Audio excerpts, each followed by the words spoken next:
Why exactly do you bother with hero shooters?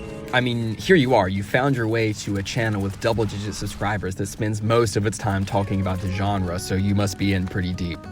I mean, normal FPS rules are really simple. There's going to be a bad guy on your screen. You shoot him, and dopamine points are going to appear on that same screen. Hero shooters, it's just not quite the same game, not the same appeal. Targeted matchups, map inclinations, and a culture so deeply seeped in counter-swapping that the reality of a match just never really quite aligns with your fictional hopes and expectations coming in. But honestly, I'll tell you a secret, it's all about player fantasy. Reinhardt is the single most important character design within the hero shooter genre, and it's not even close, it's never been close. I promise you know Reinhardt. If this is your first time watching a video essay, I mean hell, if this is your first time watching any video, I swear you're still familiar with this guy. This giant hammer deals whopping AoE damage at close range. Thick projectiles allow him to compete with everyone else who was smart enough to bring a gun to this fight. He's got a sticky charge that demands respect through a pretty consistent one-shot, and just to be honest with ourselves, his ultimate Earthshatter ran so that the Eye of Agamotto could walk. And of course, the most important thing of all, what we're here to discuss today, Reinhardt's shield. Why exactly did you bother with hero shooters again? Watch this clip with me, I'm gonna share some observations while we wait. Every single tank is cut from and defined by Reinhardt. Overwatch is the grandfather of the hero shooter genre. Though TF2 certainly was a class-based shooter, it wasn't this team-focused ultimate charging product that dominates the market in the modern day. The tank role is defined, principally, by two different things. Number one, they have to have serious survivability tools that allow them to exist in the front line, and number two, they have to have consistent damage that makes them just a little bit of a nightmare to fight. Reinhardt does this pretty clearly. I mean, he's got this huge shield with an enormous health pool that makes him a bullet sponge for himself and everyone else around him, and I mean, come on, if you get close to him, he's not just gonna miss with that hammer, you're taking that damage. Alright, now let's review what happened here.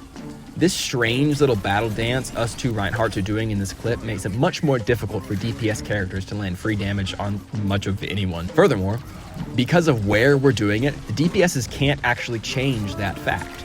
My Genji is operating at about half capacity for most of this first fight. No crazy dashes, no resetting, no clutch deflects. But why is he doing that? That Reinhardt acts as a physical barrier for his teammates from afar with his shield, and a promise that Genji will be taking damage the moment he gets close to the big German.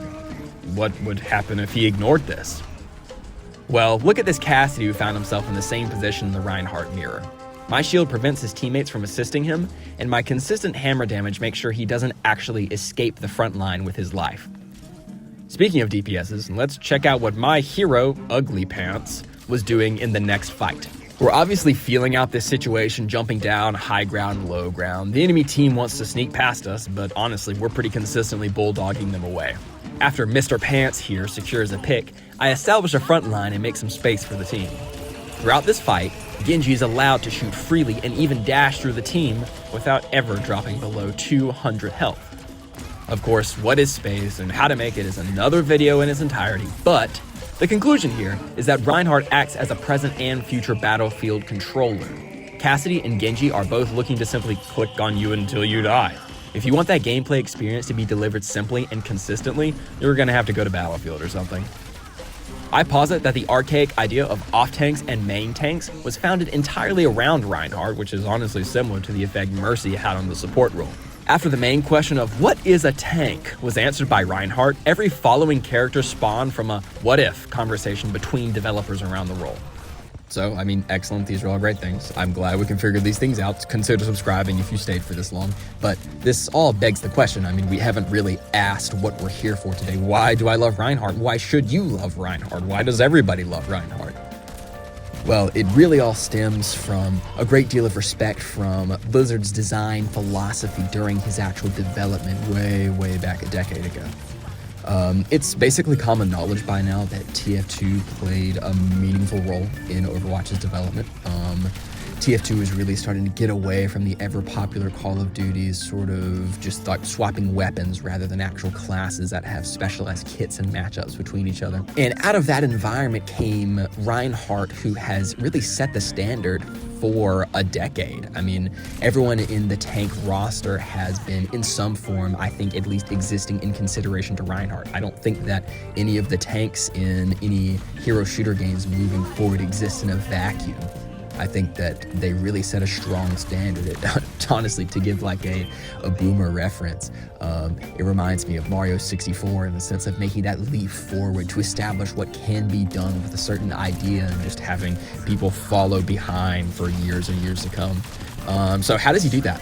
First off, they had the bravery to introduce a really and truly melee-only hero within a game. I mean, that's bold, right? I think that kind of making brave decisions around what a character can do with intense limitations and intense draws, intense strengths is the bulk of the strength behind the hero shooter genre. I think that's why you would play one of those games rather than play something else.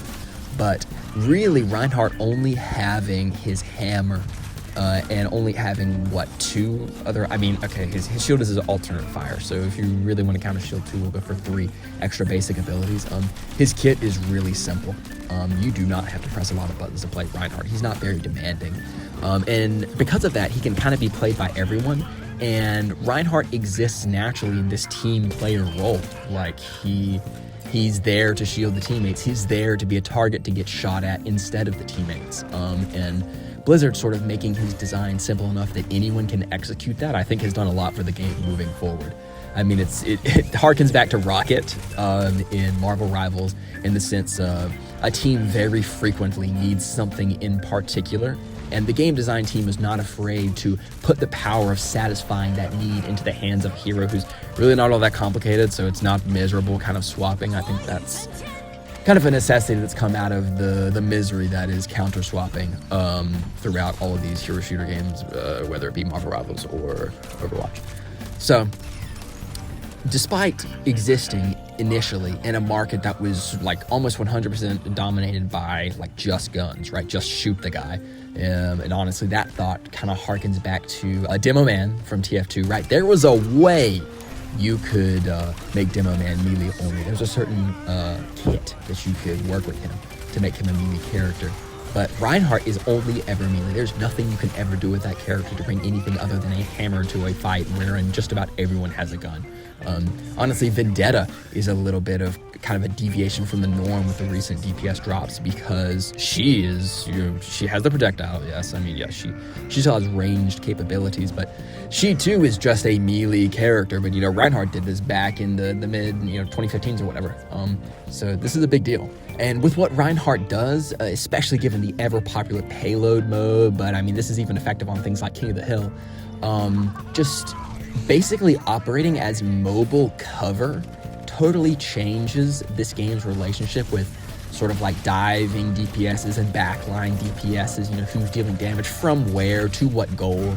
The fact that Reinhardt is available for everyone can be played into just about any match and find some degree of success while seriously altering sort of the tactical environment within that particular match. It's just an incredible feat of game design. I mean, this is a masterpiece.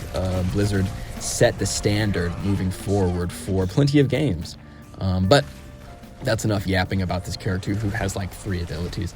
I guess one final thought before we close is Earth Shatter. Tanks really exist to establish a front line. So what you need to establish a front line, you need to provide meaning for your being somewhere, and you need to provide a way for your being there. Roadhog provides meaning from his hook, I guess used to be one-shot threat, and he could get there because he could heal himself.